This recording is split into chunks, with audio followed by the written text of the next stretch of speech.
Смотрите в этом видео. Запретный город в Пекине. Почему сюда трудно попасть? Что там такого? Архитектура, расстояние, мороженое. Цзиньшань, парк с видами. Димсамы и тазик супа. Вокзал, поезд в Лоян. Шикарный номер с видом на стену.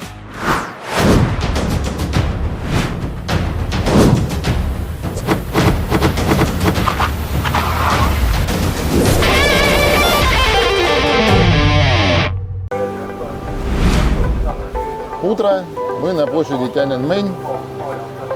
Немножко путаешься, когда выходишь из метро. Проверяют местных по айдишникам, нас по паспортам, но не проверяли, просто посмотрели, есть паспорт и есть.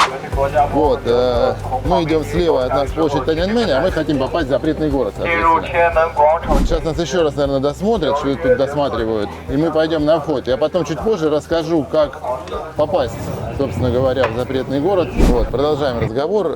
Стали в очередную очередь. 2 раза у нас уже проверили. Ну, как проверили, мы покупали билеты на официальном сайте. На официальном сайте ничего, кроме паспортных данных, ты не вводишь, и получается, собственно говоря, что билет ты купил. На всякий случай я сделал скриншот и распечатал его. Здесь это помогло, потому что меня начали просить билет, вам должны были дать какой-то билет. Я говорю, ну, да, кстати, полицейские тут говорят на английском, вот, что тоже редкость для Китая. Вот, и показал скриншот. Скриншот сработал. Вот, мы идем дальше.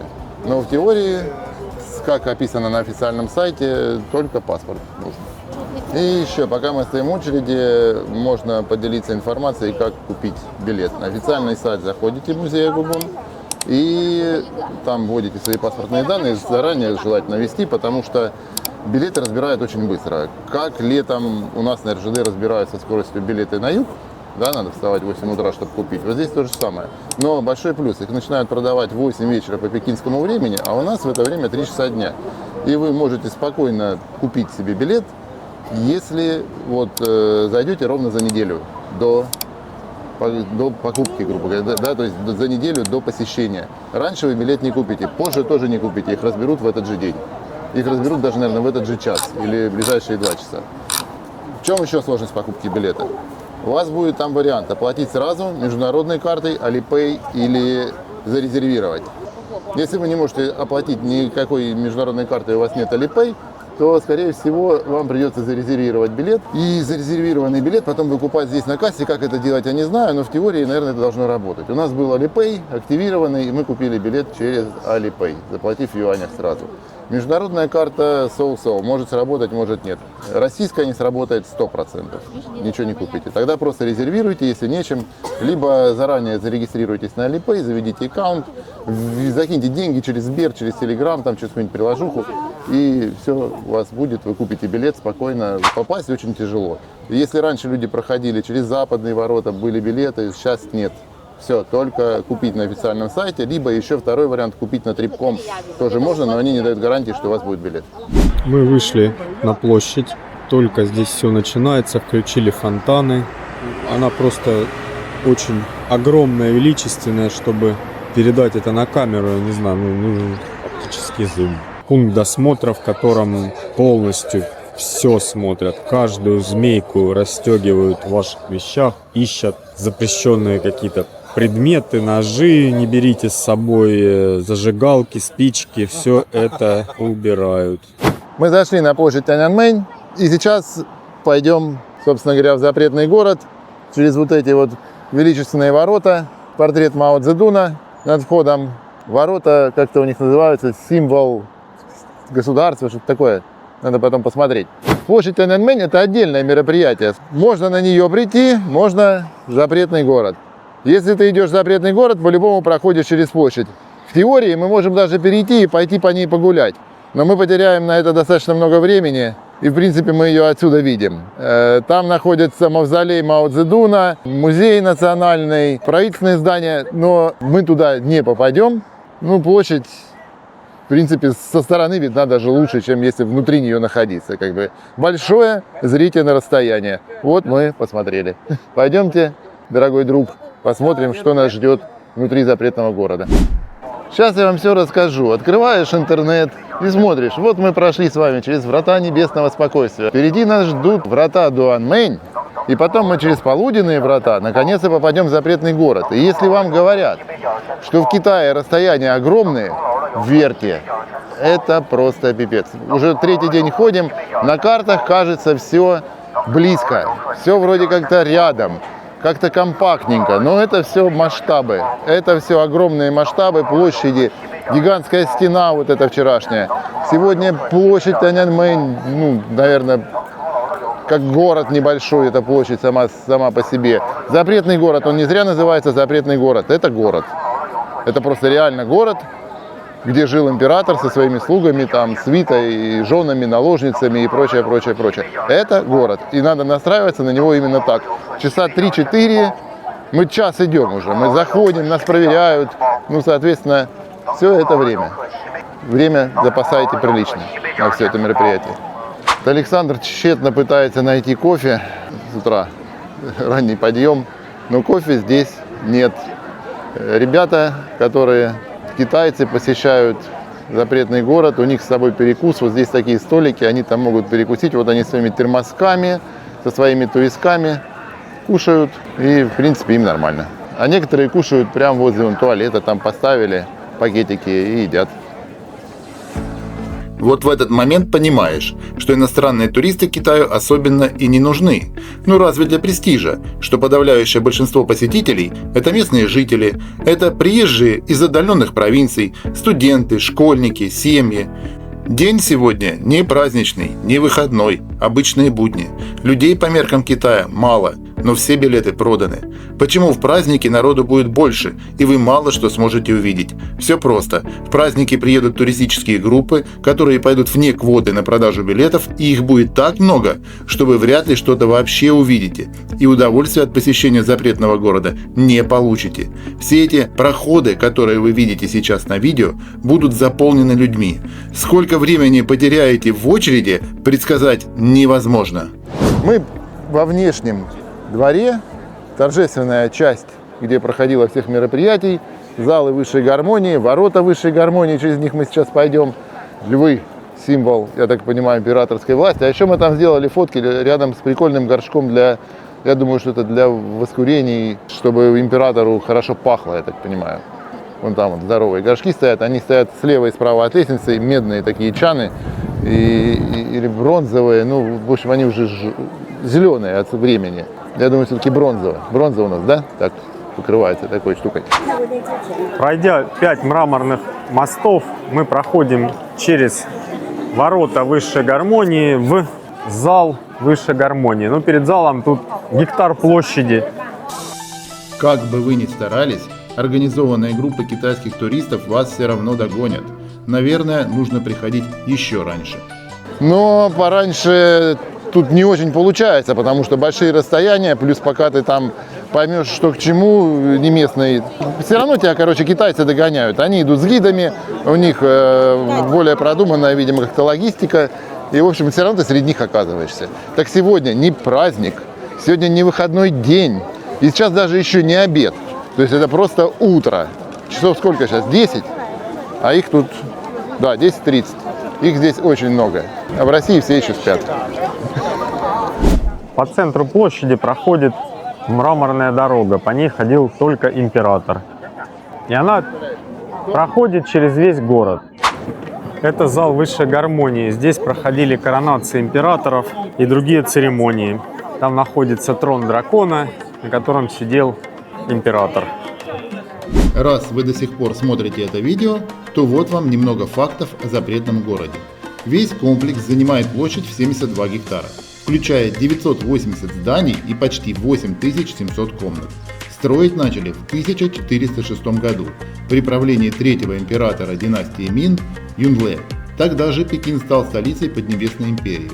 Строили 14 лет силами миллиона рабочих. Зал высшей гармонии, который вы видите сейчас на видео, самый большой деревянный зал с троном для церемоний в Китае. Стоит он на мраморной платформе. Императорский дракон весом 200 тонн. Мы обнаружили интересное здесь Классные артефакты, да. Вот солнечные часы. Они, я так понимаю, здесь и стояли, по ним время и определяли. Вот журавлики. Очень даже символ императорской власти. Черепаха, символ долголетия. Я так, ну, как бы логично предположить, кто есть черепаха. Символ долголетия, да? Плюс еще и бронебойности. И все мрамор. Вот это мрамор. Это круто. Рядом с дворцом стоят пожарные котлы. В них хранилась вода на случай пожара, потому что все сделано из дерева. Мы находимся во внешней части императорского города, запретного города, императорского гигантского этого дворца. И, в общем, логику мы разгадали. Получается, это зал торжественных церемоний, высшая гармония. Средняя гармония, пошел, отдохнул. И потом банкетный зал, там низшей гармонии, или как-то он там еще... Обед. Отдохнул, провел церемонию. С церемонии зашел, отдохнул, покушал. Покушал, банкет, отдохнул, церемония. Отдохнул, покушал. Отдохнул, церемония. И так проходит жизнь императора. Да. Даже в императорском дворце можно найти себе место для спокойной прогулки. Если не идти, например, по центральной аллее, где все идут путем императора, а пройти, например, вот по восточной дорожке. Практически никого. И эта дорога приведет вас к сокровищнице, в которую можно заранее купить билет и оказаться в сокровищнице, посмотреть на все главные сокровища императора, императорской семьи. Ну, семей тут, династий тут жило две, то Мин и Цин, если мне память не изменяет. И, соответственно, копила все эти сокровища несколько столетий. Надо пойти посмотреть. Билетик к тому же у нас есть. Искали императорскую сокровищницу, попали в зал часов. Билеты у нас тоже были куплены, поэтому мы сейчас быстренько по нему пробежимся. Долго снимать не будем. Кому интересно, приедет, посмотрит, как вот все это выглядит. Вот примерно много самых разных, разнообразных, красивых часов, которые дарили императорам. Ну, с момента, когда часы, собственно говоря, начали делать. Когда они перестали пользоваться теми солнечными, что мы видели на площади. Ну и туда дальше. Зал. Продолжим наш день с улыбки. Мы нашли такие эту сокровищницу. Оказывается, еще дальше надо идти, но в общем расстояние. Все расстояние. Начинаешь понимать, какое здесь все огромное, когда вот ногами своими протопаешь.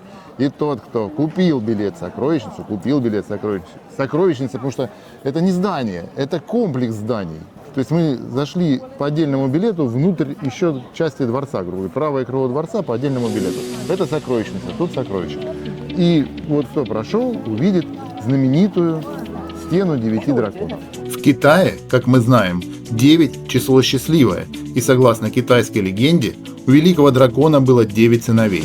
Главное отличие от большинства изображений драконов во дворце – то, что эти драконы разноцветные и считаются одной из ключевых достопримечательностей запретного города. Я говорил, что все труд. Вот я был прав. И вот мы вот это вот потрем. А видел вот натерты еще вот эти вот штучки на заборе? Это кто маленький, не дотягивается, и без родителей дети приходят. Вот они бедные, вот только это могут потереть. Вот так вот. Но натерто тоже. Людям, которые выросли выше 1,60 м, даже, может, 1,70 м. Но вот видите, кто-то даже натирает нос и клыки. Не знаю, что это даст мне, но что-нибудь должно же дать. Я издалека подумал, что это сосны такие. А вот смотрите, это подпорка на самом деле. Причем она глиняная какая-то. Вот, трубы наварены. А это лежат ветки вот этой вот сосны, огромной. Она вся подпертая. Видишь, как? Красиво. Да. Вот это просто восхитительно. Это мне нравится даже намного больше многих дворцов здесь. Но это правда восхитительно. Представляешь, как раскинула лапки эта ель. Сосна, точнее. Вон, какие ветки у нее, иголки. Может, императорскую иголку на памяти тащить, а? Оп. Russian туристас. Оп. Надо вторую. Мы сейчас идем, вот тут мы нашли карту дворца на русском языке. Вообще можно взять аудиогида на русском языке, но поскольку мы не то что сами с усами, но и снять, и поболтать, и на самом деле сюда надо прийти отдельно, без съемок, на день, и погулять, и все посмотреть. Вот, например, мы прошли стену 9 драконов, прошли через ворота императорского превосходства, потом ворота безмятежности и долголетия и зал императорского превосходства перед нами. И потом дальше дворец безмятежности и долголетия. И тут этих дворцов, даже дворец воздержания есть. Это просто вот, не знаю. На любое слово придуман дворец. Да. И на любое красивое слово придуман свой красивый дворец, я бы даже так сказал.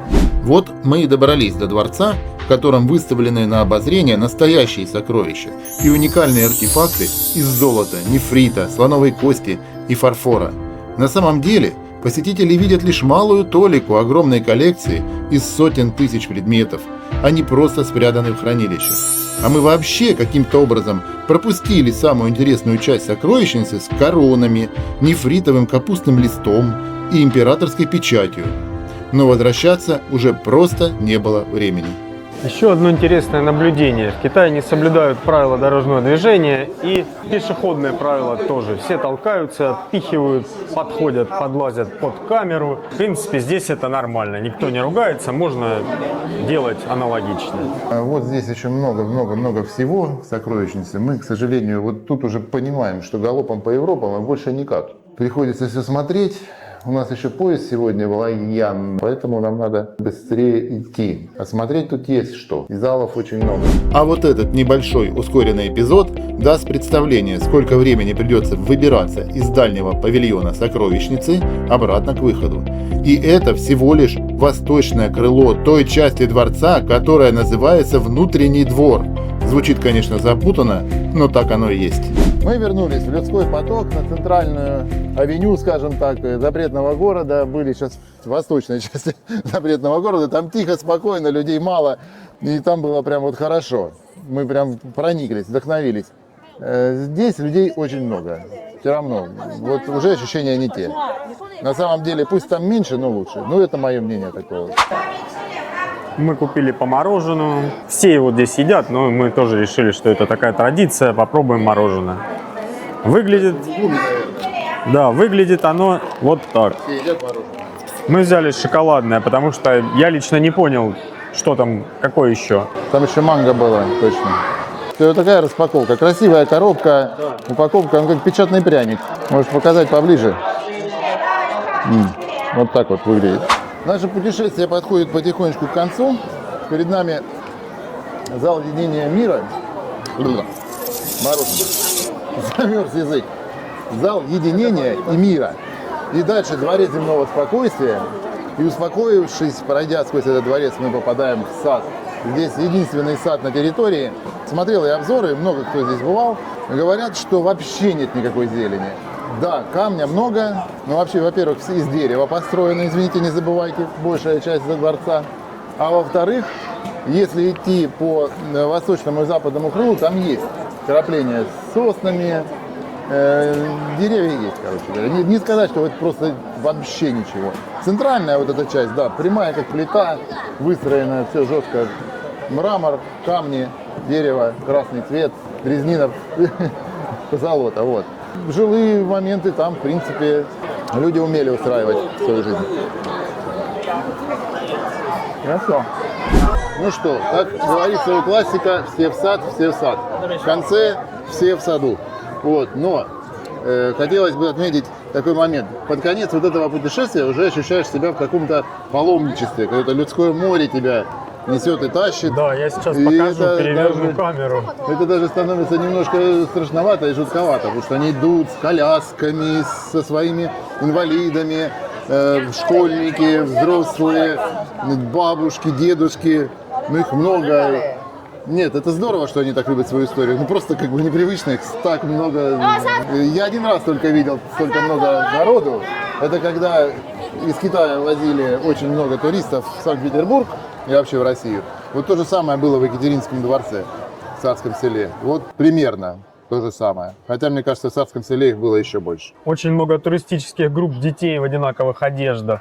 Китаец раз в жизни должен посетить Да, и этот пройти дворец. этим императорским путем насквозь, то есть зайти с южных ворот и выйти с северных. И, кстати, никаким другим методом вы пройти через этот дворец не сможете, только с юга на север. Все. Сказать откровенно, хотели пройтись по саду немного и насладиться атмосферой, но людей на квадратный метр очень много, нас ждут еще сады. и парки по маршруту следования. Если будет очень много людей там также, то, конечно, классическим китайским садом мы не сможем насладиться. Ну, на карте нарисовано, что то ворота божественной силы. Мне тоже кажется, что они покрасивее. И они ворота выглядят как ворота. Да, ворот это вот. Да, да, да. Там тоже есть ворот. Вот, короче говоря, мы тут спорили, какие ворота божественной силы. Решили, что все трое ворот пусть будут воротами божественной силы. Вот, давным-давно, получается, в древние времена, тот, кто попадал в дворец, тот из него уже дороги обратной не было. То есть наложница пришла, наложница императора, все, она здесь умрет. Пришел ты, повар, борщ варить, ну там, ладно, не борщ варить, а что тут у нас? Что они? Пекинскую утку по-пекински делать императору. Вот, все, ты здесь будешь все время. Конюх будет все время работать конюхом и так далее. В общем, дороги для прислуги из дворца не было. Покинуть они его не могли. А теперь, благодаря великим достижениям Китайской народной революции, каждый простолюдин может зайти во дворец, а потом также выйти из него. Очень привлекают внимание ярко-красные туристические автобусы, стилизованные под ретро-стиль старого Пекина. Даже захотелось прокатиться на таком, но планы были другие. Пришлось немного постоять в очереди за билетами в парк Цзиньшань. Это как раз тот случай, когда бронировать билет через туристические приложения нет никакого смысла. Билет на вход в кассе стоит всего 2 юаня, а через приложение обошелся бы в 600 рублей или 50 юаней. А зачем в этот парк просто необходимо зайти после посещения запретного города, смотрите далее в видео. Мы спешим подняться на высокую точку, с которой видно запретный город, но как бы по прямой тут очень близко. Вот если подниматься по прямой. По прямой почему-то все дорожки закрыты, надо идти в обход. Итак, в центральной точке парка Цзиньшань можно подняться на вершину холма. Оттуда откроется прекрасный вид на парк Бэйхай, запретный город и другие достопримечательности Пекина. Это самая высокая точка в центральной части города, возвышается над окрестностями на 46 метров. Вам откроется прекрасный обзор на 360 градусов вокруг. Очень рекомендуем при посещении Пекина заглянуть в этот парк. Виды того стоят. Интересный факт, что холм этот не природный, а рукотворный. Он получился из земли, выкопанной при строительстве рвов вокруг запретного города. Странные все же эти китайцы. Копали ров от врагов вокруг стен и сами же создали перед городом господствующую высоту. Как обычно, туман. Видимо, время года такое туманное, потому что я бы не назвал это смогом. Свежий воздух. Да, воздух свежий, но просто почему-то туман. пелена. Да, пелена все время. Ну, это просто монах, скорее всего. Но нам пора. Мы покидаем парк и спешим в метро. По дороге успеваем увидеть здание Национального художественного музея Китая. По дороге за багажом мы успеваем устроить себе быстрый, но сытный обед. Честно говоря, думали, что заказали-то немного. Салатик, супчик и пельмешки. И оцените, что в итоге оказалось на столе.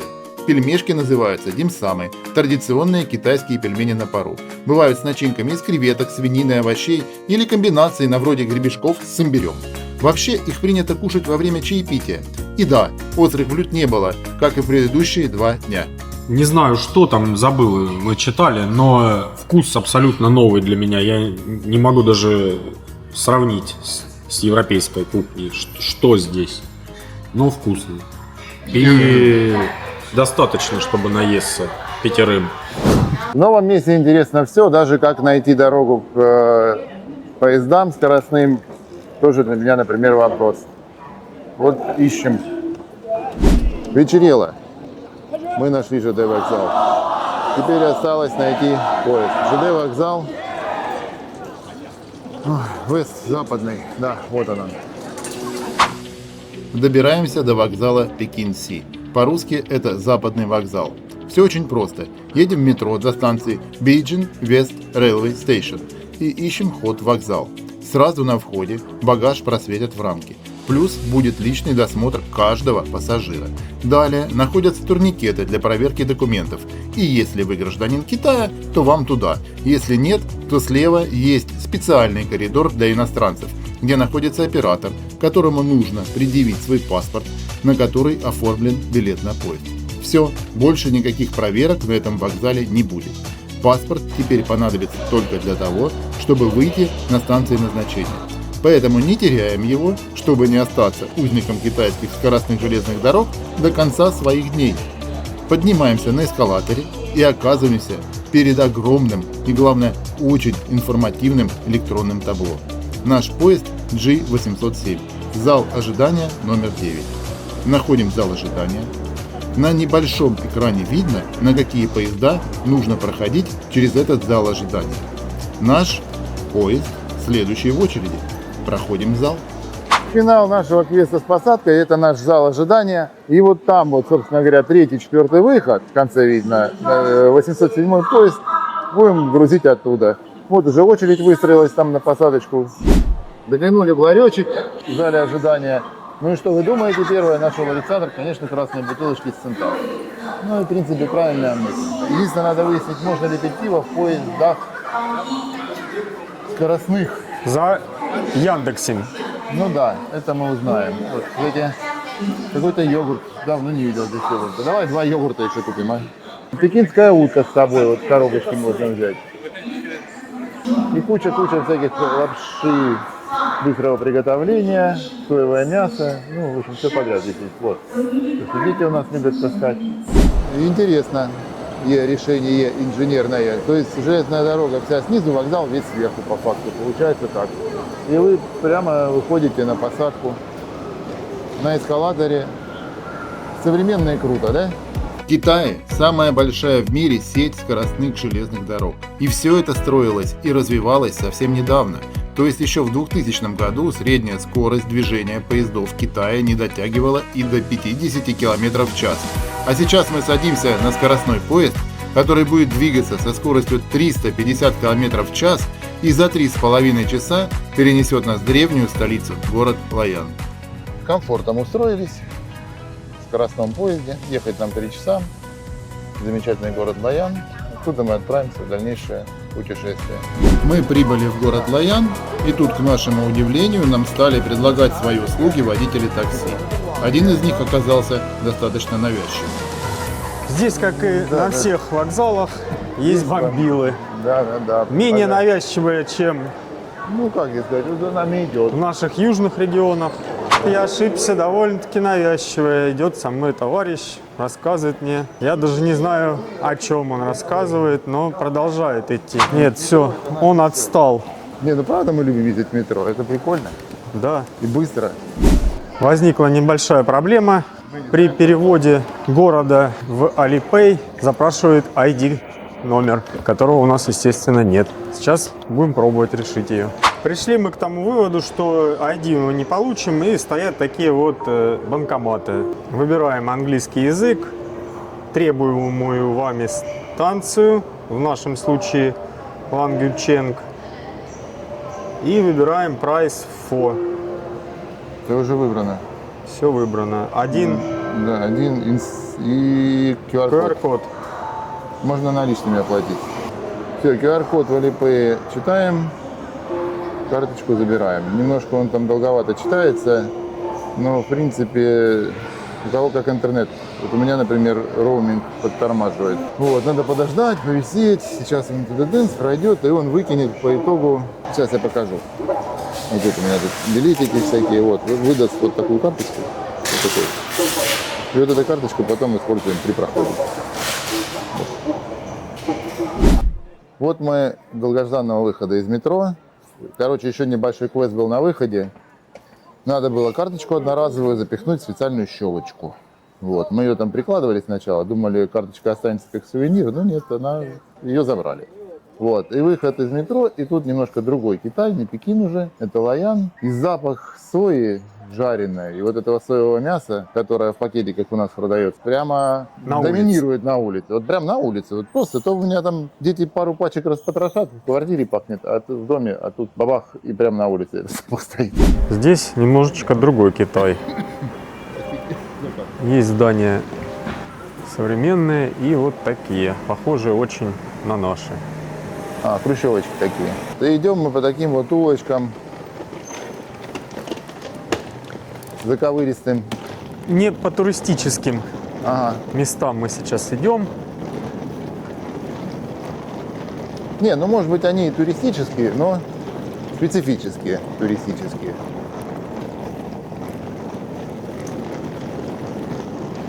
Где-то будет наш отель. Не, ну, интересно, интересно. Мы нашли отель, точнее нам помог парень. Просто Такие. добродушный человек, Да. молодой. Решил нам помочь. Нам дали уже наборчик какой-то приветственный. Да, это придется конфетами отдариваться. Ну вот номер еще одной гостиницы в Лояне. Ой, подустали, поэтому потока красноречия такого нужного нету. Но видно, что гостиница сделана все очень со вкусом и большим. Шикарные кровати, какие-то панно, крыша у нас со вкусом. Ощущение, что живешь в каком-то таком и одновременно очень старинном месте, но очень современном. То есть современное место, сделанное под старину. Рукомойник, стол, даже есть какое-то подобие шкафчика, прямо вау, потому что в Пекине у нас не было шкафа и все валялось на полу. Стаканчики здесь есть, чайничек заварить себе чай. Это штука с горячей водой, похоже. Зеркало, ну, вообще все, что нужно. Фен тут висит красиво так. И тот отель-то был неплохо, а этот вообще здорово. И этот стоит в 2 раза дешевле в сутки, потому что провинция. Унитаз, такое ощущение, что космос собрался. Так выглядит, он в розетку включен. Вот. С ним еще придется разбираться. Наверное, придется паспорт показывать, чтобы пустил. Холодильничек здесь есть. Тоже далеко не во всех отелях в Китае есть холодильники. Кратко, вот, мы зашли, телевизор включился, шторы задернулись, потому что ночь. Все. Шторы, Таким вот, образом. сейчас открыл. Шторы, вот, да, автоматическое. Очень так, классное электрическое открывание. остекление, могу отметить. Да, и шикарный вид на стену, вот просто бомба. То есть окно есть, и у него прям вот отличный вид, мы прям вот можем в него выйти. Интересно. Да, вот так вот. Очень. Ощущение, что ты где-то, вот где-то, ну а мы и так где-то, в древней столице Китая. Ну, поселились мы в Лояне. Гостиница нам очень понравилась. Мы еще, может быть, завтра что-нибудь снимем внутри. Сегодня сейчас пойдем перекусим, освоимся. И завтра утром поедем в новую локацию, а вечером погуляем по Лояну. Лоян очень симпатичный. Пока первое впечатление супер. Мы вышли на улицу, и вот башня, кстати. Я не помню, какая это из башен, но это одна из башен Лояна. Лоян, напомним, это одна из древних столиц Китая. В общем-то, практически первая официально. То есть город более древними традициями, чем Пекин. Хотя и поменьше сейчас. Пожалуй, все. Мы только прибыли в Лоян, но уже очарованы этим приятным, хоть и небольшим по меркам Китая городом. И все же запретный город не отпускает. Всю ночь придется смотреть вот такие цветные сны.